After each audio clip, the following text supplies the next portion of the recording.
네, 안녕하세요. 풍미 아빠 주있습니다. 오늘은 아이 마음속으로 세 번째 시간입니다. 어떤 거냐면요, 이제 부모와 아이가 의견이 다를 때 어떻게 하냐 이거죠. 의견이 다를 때 사실 아이가 어떤 행동을 하잖아요. 뭐 낙서도 하고 그림 그리고 뭐 이렇게 들어갈 때 아이들은 사실은 그런 면에서 세상을 탐험하고 있는 겁니다. 아이가 장난을 친다 이렇게 표현할 때 부모가 저거 날 골리네 이렇게 하면 이건 이렇게 화가 나죠. 근데 그 사실 아이들은 부모에게 경계를 넘어가는 것도 의도적으로 넘어가는 게 없습니다. 사실은 세상이 너무 궁금해서 그래서 세상을 좀 탐험하고 있다는 거죠. 아이들이 처음부터 의도적으로 부모의 영역과 소유물을 침범하지는 않는다. 지금 그게 궁금하기 때문에 지금 그걸 하고 있는 거거든요. 자, 근데 그걸 어떻게 해석하느냐에 따라서 이게요, 부부가 그 해석하는 게 다릅니다.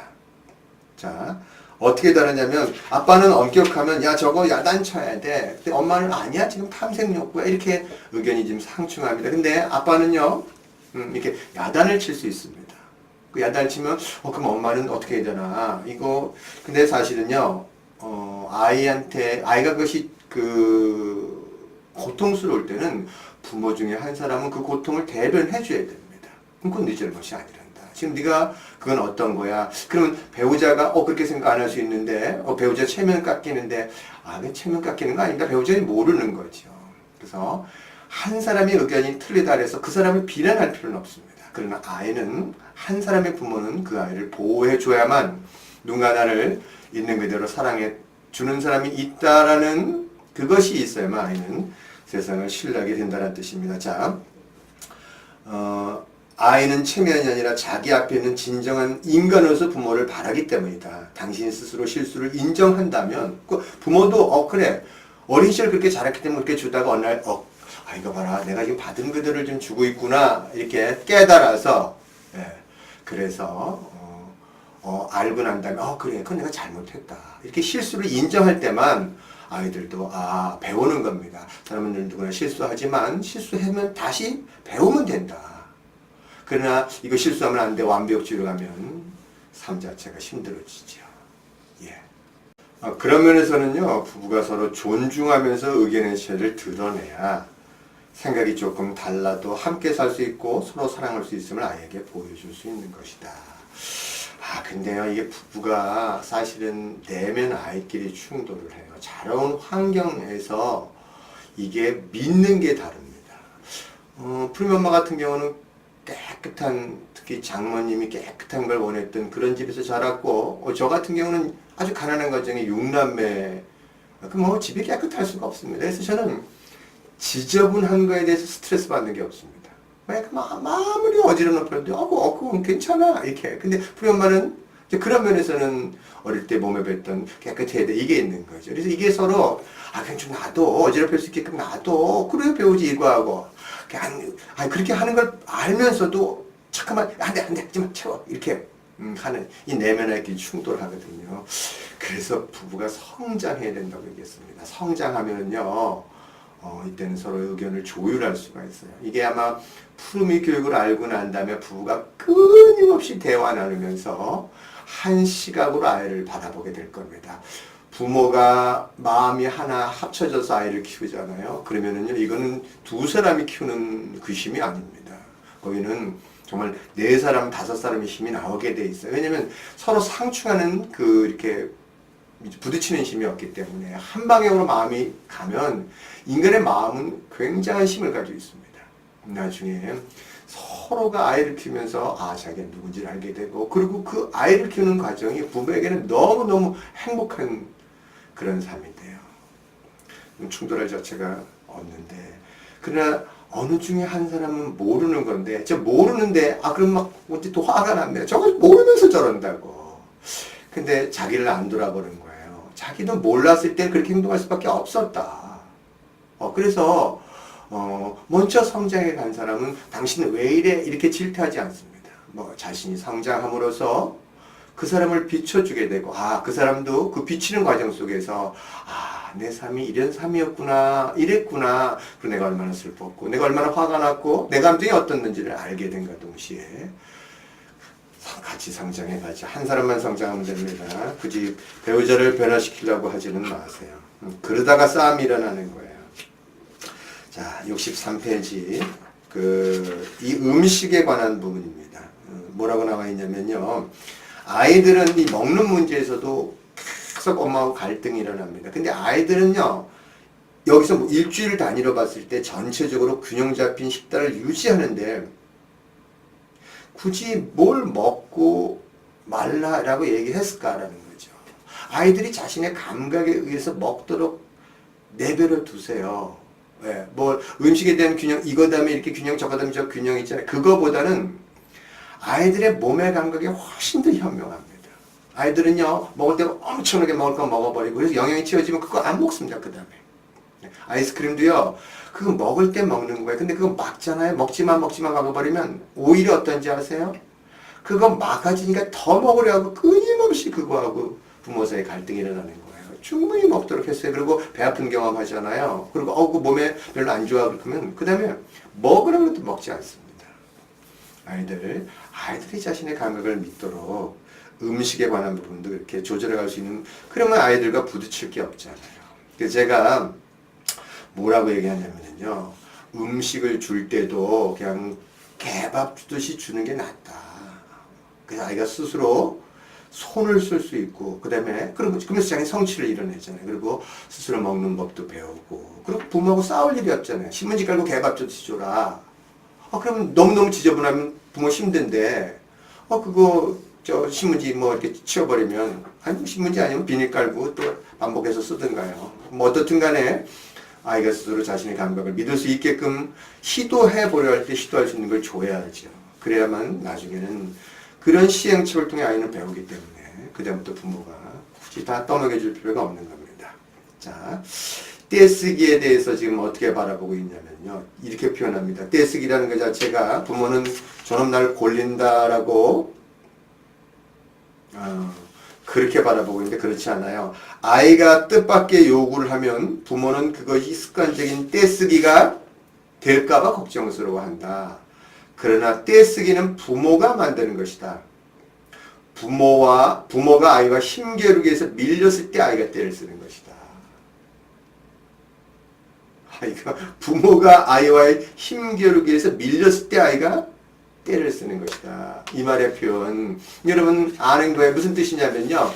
부모와 지금 아이 사이의 욕구가 서로 모르기 때문에 충돌하고 있는 겁니다. 근데 부모가 아이한테 밀렸다라는 표현을 씁니다. 거기 이기고 지는 싸움을 하고 있는 거예요. 예. 그리고 아이 입장에서는 뭔지 아세요? 내가 무조건 뒤집어지기만 하면 난 부모가 들어준다라는 것을 습득한 거예요. 결국 나중에 부모가 힘기로해서 집니다. 그냥 들어줄 건데 애초에 들어주면 되는 건데 왜 꼭 떼쓰기를 하고 난 다음에 그걸 들어주냐면 하죠. 그럼 아이는 이렇게 배우는 거예요. 떼써야만 내 얘기를 들어줘. 난 그렇지 않아도 부모가 내 욕구와 감정을 존중해주지 않아.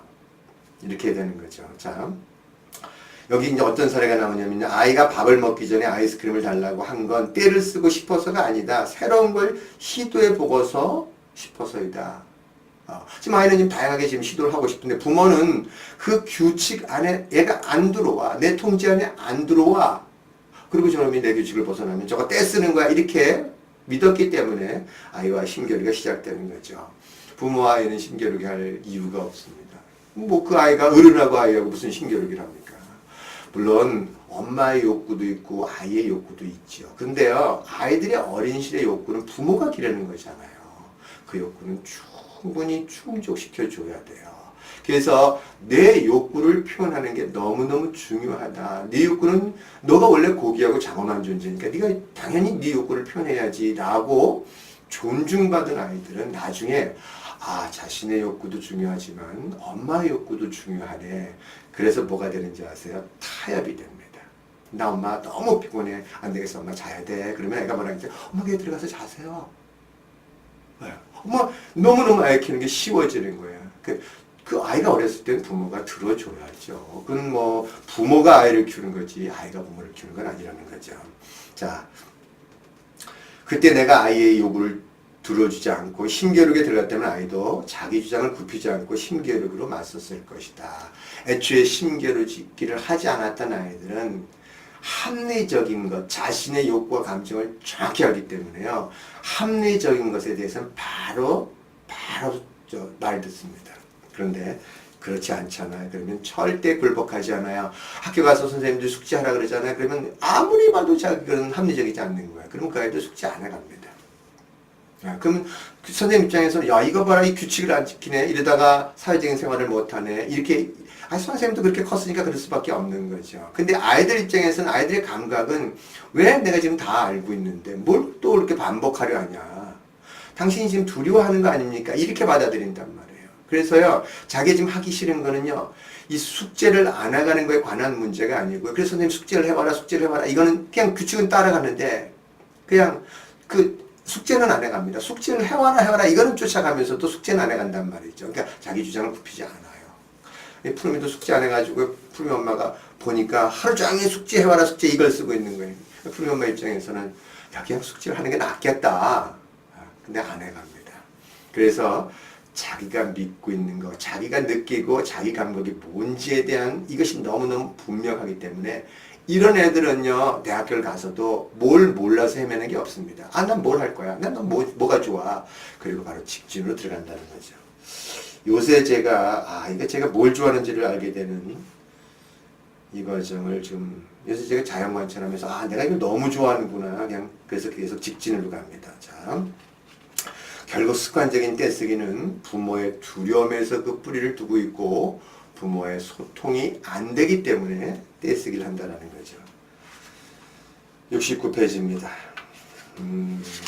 빨리 치고 나갑니다. 자, 제가 그 말을 했습니다. 어린 시절의 아이들의 욕구는 들어줘야 된다. 왜요? 부모가 된다는 것은 잠시나마 자신의 욕구를 접어두고 더 약한 존재인 아이의 욕구를 채워주는 것이다. 제가 보기에는 아이들이 약하지는 않아요. 다만 모릅니다. 그래서 채워줘야만 배워서 아는 거죠. 아이들은 다 모든 잠재 가능성을 다 갖고 태어나기 때문에 아이들한테 부모가 이건 이렇다 저건 저렇다 이렇게 알려주면 그 아이들은 거기에 따라오게 돼 있는 겁니다. 어떻게 보면 아이들만큼 강한 그런 사람은 존재하지 않아요. 부모와 아이의 욕구가 충돌할 때는 그러면 어떻게 하느냐 이거죠. 물론 어린 시절에는 부모가 들어줘야 된다고 했습니다. 근데 어느 정도 자라면 또 아이들한테 부모가 뭘 가르쳐 줘야 되냐면 경계도 알려줘야 됩니다. 경계를 알려주기 위해서는 자신의 욕구와 감정을 부모도 표현해야 돼요. 자, 아이와 부모가 각자 원하는 바를 솔직히 표현하고 서로를 존중해야 한다.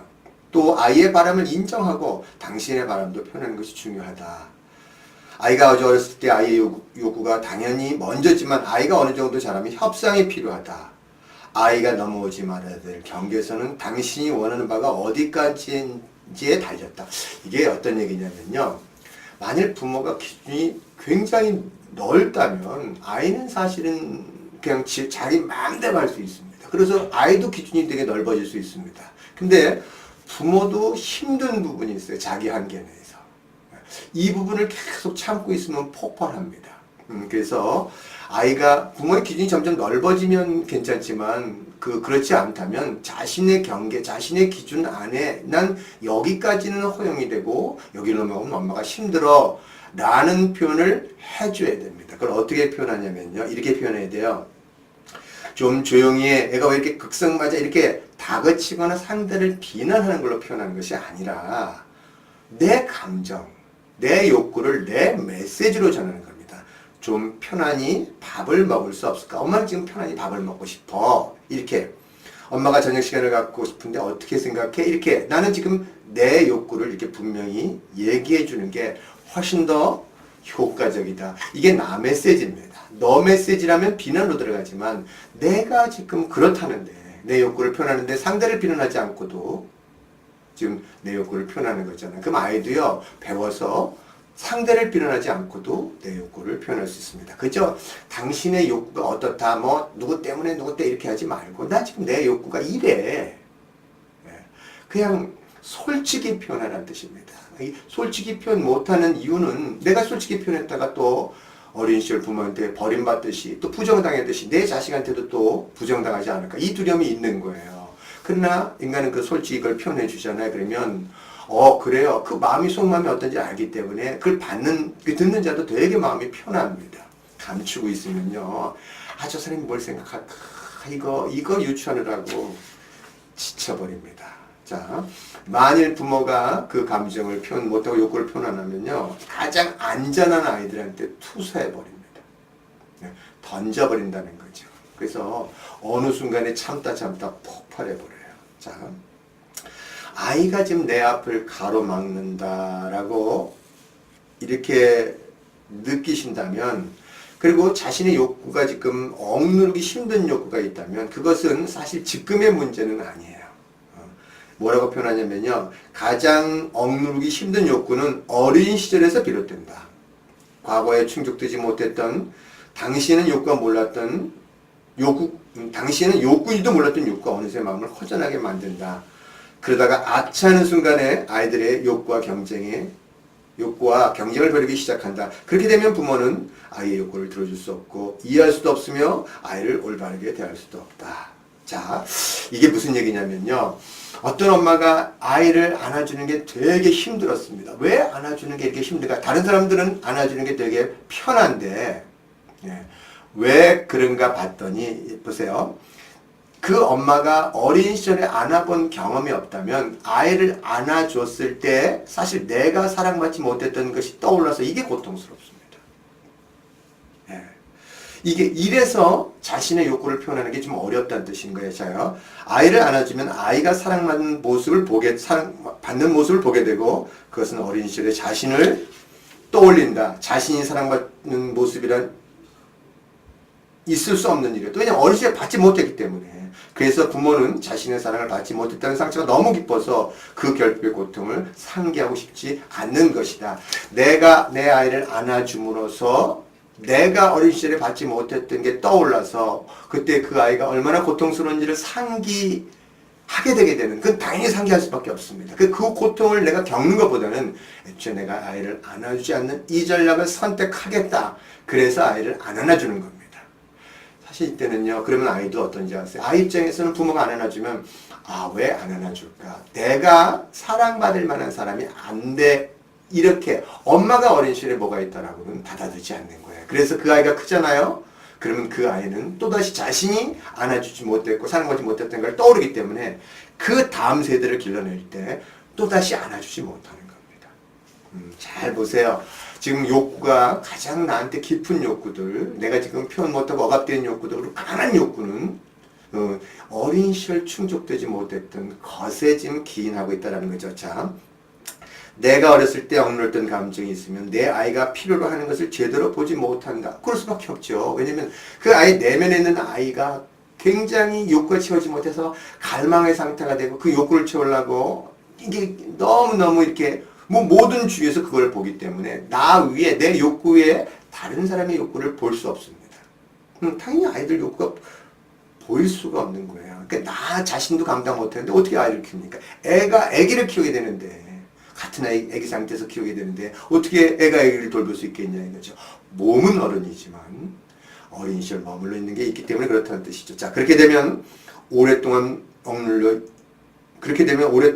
있었으므로 과장될 수밖에 없는 내 욕구를 아이에게 투사하거나 내 고통을 잊기 위해 모든 것이 부정된다. 이게 참 이걸 내면아이라고 부르는 겁니다. 부모가 어렸을 때 억눌렀던 자신의 감정과 대면하기 두려워 아이들을 피하는 것이다. 이게 내면아이 이해 못하면요, 이거 무슨 말인지 모릅니다. 제가 10년 전에 내면아이를 얘기했을 때 사회가 이거 이해 못했습니다. 근데 저는 육아를 할 수밖에 없는, 육아를 하는 입장에서 와, 내면아이가 생을 그렇게까지 지배한다는 걸 알게 된 거죠. 이제는 사회가 이제 내면아이에 관한 얘기를 하잖아요. 이제는 방송에서도 내면아이를 하더라고요. 자, 어른이 어린 시절에 감옥에 갇혀서, 여러분 이 감옥이라는 단어가 맞습니다. 이 감옥이라는 것은 죄의식의 감옥입니다. 갇혀서 자신을 위해 언제든지 달려와 주지 못할 때 아이들은 혼란에 빠진다. 예. 그래서 아이들은요, 의과들은 자기를 돌봐준 사람에게 금세 자기를 맞춘다. 생존하고 받아들여지고 사랑받아야 하니까 달려오는 사람이 없을 때 금세 울음을 그치는 법을 배우고 젖을 세게 빨아서 엄마가 걱정하는 것 같으면 천천히 빠는 것을 배운다. 어린아이는요, 카멜론이요, 천재입니다. 그래서 천재가 될 수밖에 없는 아이들의 드라마라서 그 아이들은 천재라고 얘기하는 겁니다. 무슨 천재냐면요, 이게 우리 말하는 공부의 천재가 아니라요, 자신을 감추고 그리고 상대한테 맞추는 데는 천재입니다.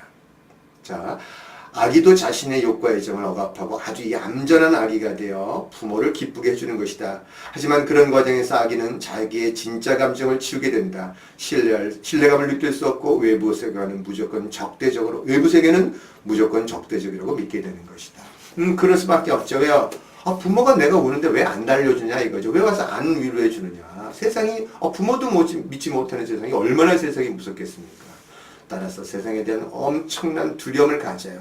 사실 세상에 대한 두려움일 것 같지만 그때 채우지 못했던 욕구로 인한 분노가 내면에 가득한 거예요. 그래서 자신의 분노를 세상에 투사해버렸기 때문에 세상이 무서운 겁니다. 그러나 사랑받았던 아이들은 내가 이렇게 사랑받을 만한 사람이구나. 자기 안에 사랑이 있으니까 세상도 당연히 사랑으로 볼 수밖에 없다는 거죠. 자, 그래서요, 그래서 가짜 자를 갖게 됩니다. 거짓 자를 갖게 되는, 내가 그런지 누군지 모르게 되는 이 페르소나를 갖게 된다는 뜻입니다. 그래서 뭐라고 얘기했냐면요, 가족이 모두 다 같이 행복하려면 부모가 참을 수 있는 선으로 안으로 아이의 행동이 들어오도록 만들자. 그 기준이 너무 좁게는 하지 마세요. 기준이 넓으면 넓을수록 좋습니다. 그리고 조금만 더 참는 방법을 배우자. 조금만 더 참는 방법이 아니라요, 내가 나 자신을 성장시키는 방법을 배웁니다. 그건 참아서 될 문제가 아닙니다. 참는다는 건 언제든지 폭발해버립니다. 아이는 우리에게 의존한다는 점을 잊지 말고 부모는 언제나 자식에게 퍼주는 존재라는 것을 기억하자. 근데 이 퍼주는 존재가 내가 사랑받기 위해서 아이한테 퍼주는 것, 요거는 희생이라고 합니다. 그러니까 내 좋은 이미지를 갖기 위해서 아이한테 무조건 주는 것은 그건 언젠가는 폭발합니다. 그리고 주는 모든 것에 관한 부분이 사실이 자신이 받기 위해서 어린 시절 못 받은 것을 받으려고 주는 거기 때문에 이건 그 안에는 반드시 분노가 있어. 이걸 희생이라고 부릅니다. 그러나 그렇게 하지 말고 주는 게 곧 사랑이기 때문에 사랑에 관한 부분들을 헌신으로 주라는 뜻입니다. 사랑에 관한 부분들을 그건 내가 헌신한다는 얘기는 내가 사랑을 줌으로써 내가 사랑을 가짐을 알기 때문에 거기에는 그 아이한테 돌려받으려는 그 의도가 없습니다. 왜요? 이미 줌으로써 내가 가진 걸 알아버렸기 때문에. 자, 우리가 받은 옛 상처를 치유해서 우리의 아이가 정상적으로 자랄 수 있도록 하자. 그러면 우리도 편안함과 기쁨을 얻을 수 있다. 제가 늘 얘기하는 게 이 편안함이라는 것은 평온을 얘기하는 겁니다. 그리고 일상이 늘 기쁨입니다. 그리고 우리가 늘 행복에 머물 수 있다라는 거죠. 아이가 지나치게 얌전하거나 반대로 과잉 행동을 나타날 때 이렇게 질문해 보자. 나 편하자고 아이를 막는 것이 아닌가? 이게 무슨 얘기냐면요, 지나치게 얌전하게는 착한 아이가 되고 과잉 행동한다는 얘기는 분노를 눌러놓은 거 아니야? 내 안에 있는 통제를 통해서 눌러놨을 때 혹시 내가 희생한 것이 아닌가? 조정하기 위해 희생한 것이 아닌가? 내가 내 아이를 있는 그대로 사랑했는가 한번 돌이켜보고, 만약 희생이었다면 그건 사과하셔야 됩니다. 몰라서 그랬다. 그래서 아이가 자기 잘못으로 돌리지 않도록 해줘야 된다는 뜻입니다. 자, 오늘 아이 마음속으로 세 번째 강연 여기서 마치겠습니다. 시청해 주셔서 고맙습니다.